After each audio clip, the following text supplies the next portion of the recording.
First of all, my name is Angelica Vice, and you should follow me on Instagram. That's Angelica_Vice. Usually I just go by slut. I know that passing is an issue of survival for a lot of people, but in terms of aesthetics, it's not something that interests me. A woman looks great with an Adam's apple. My journey into my transness was a sexual journey, like sissy, cross-dressing, fetish type stuff. But it's totally fine, it's a totally valid journey to discovering your trans identity through sex, and that's what happened with me, and happy and not embarrassed to speak that. Oh yeah, I fuck a lot of straight guys, and who am I to question that?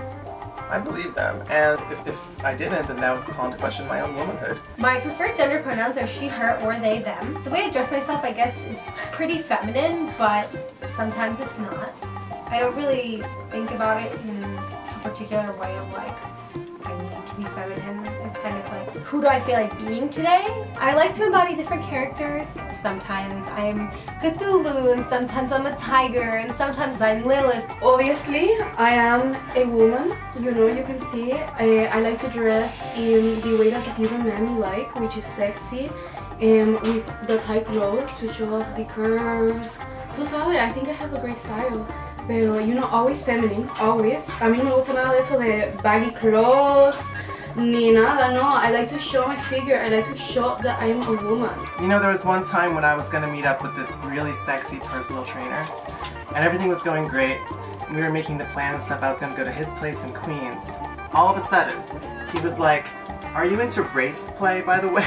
But it was fine, it went great. I think most people read me as a white person, and you know, that's like kind of like put me in a lot of really like interesting situations when people say like really like not okay things about Arabs. You know, the first time I realized this, and like it was kind of like made really apparent to me that I was different than my peers growing up. I grew up very close to Manhattan, and after 9/11 happened, it was like a really big deal, and everybody was really freaked out. So maybe 2 days later, my friend was over our house, and she was saying like there was this Arab-looking guy walking around our neighborhood yesterday, and my dad called the police, and my mom was like, "Oh, like, well, you're afraid of Arab people?" And she was like, "Yeah, of course I'm afraid of Arab people."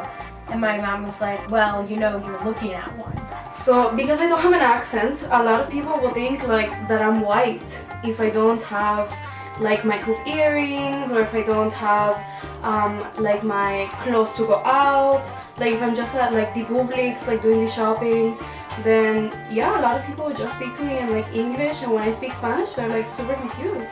Sometimes when I do dress in a way that's more Latina, when I'm dressed like this now, when I look extra sexy, they always stop me and they're like, "Wait, are you a Latina?" There are people that are racist, and you know, I meet them every day at work, pero me empiezan a hablar like trying to act in Spanish, trying to tell me, "Oh, do you like J.Lo? Do you like Sofia Vergara?" And then yo me quedo like, I don't know. Why are you asking me?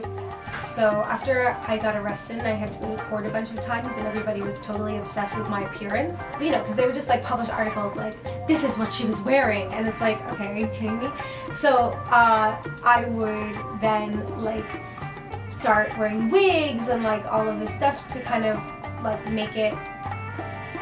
It was funny how then it became such a thing about what I was wearing, and how like then they would start making articles in the New York Post that were like, "She's wigging out" and whatever. And like, you know, I'd wear like a pantsuit and a wig. You know, my teacher TL would call it conservative drag.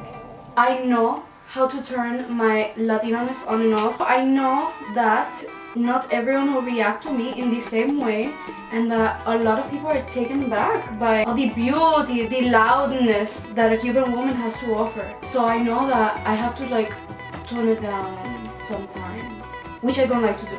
Some of the most personal and hurtful negative reactions I received are from other trans-identifying people.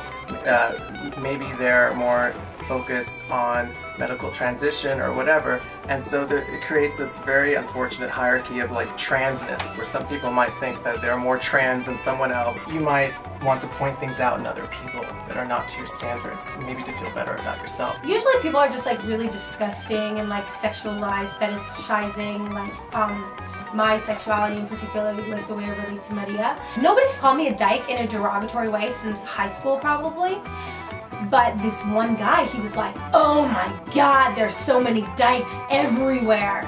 And so we got to our stop on the subway. I was like, excuse me, dykes coming through. And we like exited the subway. Then another guy who was with him was like, oh no, come on, he didn't mean it that way. Come on, come give us a hug. And we were just like, ew, like, no, please, no. Yo sé que los hombres somos puercos. I know how men are. They always want to think that a woman is theirs. And you say no, and for them it's a maybe. Pero that's not how it is.